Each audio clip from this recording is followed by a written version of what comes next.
നമസ്കാരം, തിരുവല്ല മീഡിയ വാർത്തകളിലേക്ക് സ്വാഗതം.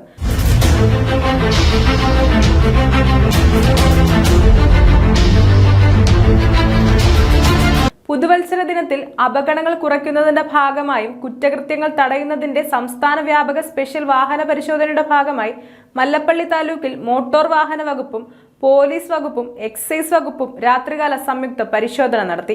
124 വാഹനങ്ങൾ പരിശോധിച്ചതിൽ കുറ്റകൃത്യങ്ങൾ കണ്ടെത്തിയ 48 വാഹനങ്ങൾക്കെതിരെ കേസുകളെടുത്തു. 1,11,500 രൂപ പിഴ ചുമത്തി. മദ്യപിച്ച് വാഹനം ഓടിച്ചതായി കണ്ടെത്തിയ ഒരാളുടെ ലൈസൻസ് സസ്പെൻഡ് ചെയ്തു. ഒന്നിൽ കൂടുതൽ നിയമലംഘനം കണ്ടെത്തിയ ഒരു കോൺട്രാക്ട് ക്യാരേജിന്റെ ഫിറ്റ്നസ് റദ്ദ് ചെയ്തു.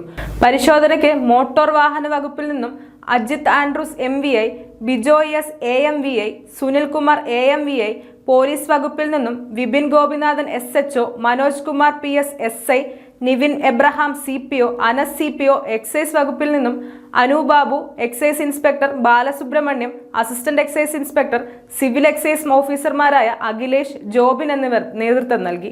നിയമലംഘകർക്കെതിരെ തുടർന്നും പരിശോധനകൾ നടത്തി നടപടി സ്വീകരിക്കുമെന്ന് മല്ലപ്പള്ളി ജോയിന്റ് RTO അറിയിച്ചു. News desk, Thiruvalla media.